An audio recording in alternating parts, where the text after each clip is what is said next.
आखिर भारतीय नोटों पर गांधी जी की यह तस्वीर कब और कहां खींची गई थी? और क्या आपको यह पता है कि जेसीबी और बस जैसी चीजें हमेशा पीली ही क्यों होती हैं? और स्पेस सूट हमेशा सफेद कलर के ही क्यों होते हैं? और क्या पेड़ को काटने से पेड़ भी रोते होंगे? अगर आपको इन सभी प्रश्नों के जवाब ना पता हो तो बने रहिएगा वीडियो के एंड तक, क्योंकि तेरा भाई कुछ ऐसे ही गजब के इंटरेस्टिंग और माइंड ब्लोइंग फैक्ट के बारे में बताने वाला है।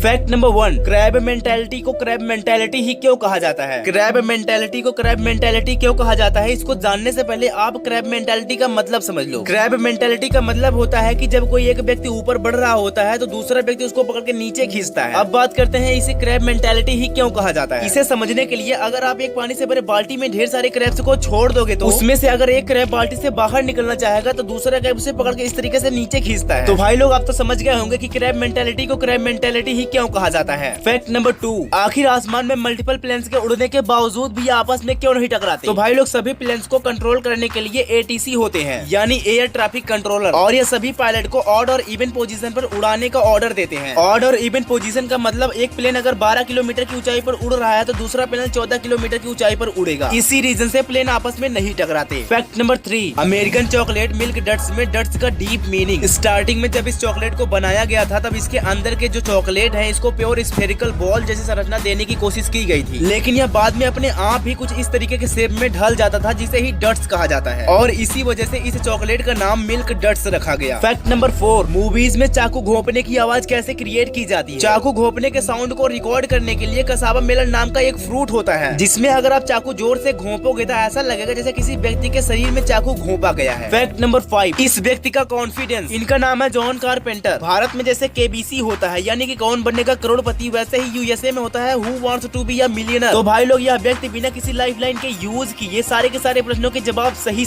दिए, लेकिन अंत वाले प्रश्न से पहले इसने एक लाइफलाइन यूज किया, वो भी फोन ऑफ फ्रेंड, जिसमें यह अपने पापा के पास फोन करके कहा कि पापा मैं मिलियनर बन चुका हूँ। और भाई जॉन कारपेंटर का यह कॉन्फिडेंस देखकर वहाँ की ऑडियंस हैरान हो गई, और भाई वह व्यक्ति लास्ट में उस प्रश्न का जवाब दिया और मिलियनर बन भी गया। फैक्ट नंबर 6, यह फैक्ट बहुत ही मजेदार है, क्योंकि इसमें जो एक मैन होता है वो अपने जिंदगी का 1 साल केवल लड़की को देखते देखते ही बिता देता है, और यह जिंदगी का 1 साल कंटिन्यूअसली नहीं होता है, बल्कि जो छोटे छोटे मूवमेंट्स होते हैं उन्हीं को ऐड करके बनाया जाता है। अब लड़कों को लग रहा होगा कि आखिर लड़कियां कितना साल बिता देती हैं लड़कों को देखते देखते, तो भाई लोग ऐसा कुछ भी नहीं है, लेकिन एक इंटरेस्टिंग फैक्ट और है। लड़कियां इसी तरीके से अपने जीवन का 10 साल यह सोचने में बिता देती हैं कि आखिर मैं क्या पहनूं। अब आप यह कमेंट करके बताओ क्या यह फैक्ट सही है या नहीं। फैक्ट नंबर 7, स्पेस सूट हमेशा सफेद कलर के क्यों होते हैं? इसके पीछे का रीजन यह है कि स्पेस में बहुत ही ज्यादा रेडिएशन और हीट प्रेजेंट है। अगर एस्ट्रोनॉट बिना स्पेस सूट के जाएंगे तो रेडिएशन और हीट के चलते उनका बॉडी फट जाएगा, और इन्हीं दोनों चीजों से बचने के लिए स्पेस सूट को हमेशा सफेद कलर का ही बनाया जाता है, क्योंकि सफेद कलर ही एक ऐसा कलर है जो इन दोनों को अच्छी तरीके से रिफ्लेक्ट कर सकता है। फैक्ट नंबर 8, जेसीबी और स्कूल बस हमेशा पीली ही क्यों होती है? इसके पीछे के साइंस का लॉजिक बहुत ही कॉमन है, क्योंकि पीले कलर की वेवलेंथ हर कलर की कंपैरिजन में सबसे ज्यादा होती है, जिसकी वजह से हमारी आंखों को सबसे पहले दिखाई दे जाती है। एक्सीडेंट होने की संभावना को कम करने के लिए इन दोनों चीजों को पीला किया जाता है। फैक्ट नंबर 9, क्या पेड़ को काटने से पेड़ भी रोते हैं? क्योंकि वैज्ञानिकों द्वारा यह बताया गया है कि अगर हम टमाटर के पौधे को काटेंगे तो उसमें से अल्ट्रासोनिक सिग्नल्स निकलते हैं जो उनके दुख को प्रेजेंट करते हैं, और यह साउंड पौधे से 4 इंच दूर रखे माइक्रोफोन में रिकॉर्ड किया गया था। अब भाई लास्ट वाले फैक्ट को देखने से पहले अगर आप इस वीडियो को यहाँ तक देखते हुए आए हैं तो आपको यह वीडियो काफी ज्यादा पसंद आई है, तो ऐसे में आप वीडियो को एक लाइक जरूर कर दीजिए, और भाई लोग रोज कुछ नया जानने के लिए चैनल को भी सब्सक्राइब करके बेल आइकन को ऑल पर जरूर सिलेक्ट कर दीजिएगा। फैक्ट नंबर 10, नोट पर यह गांधी जी की तस्वीर कब ली गई थी? नोट पर छपे यह गांधी जी की तस्वीर 1946 में लिया गया था, और इस तस्वीर का नाम Lord Frederick William Patrick Lawrence रखा गया, और इसे सबसे पहले नोट में 1996 में छापा गया था। और यह वीडियो आप अपने सबसे प्यारे मित्र के पास जरूर शेयर करिएगा।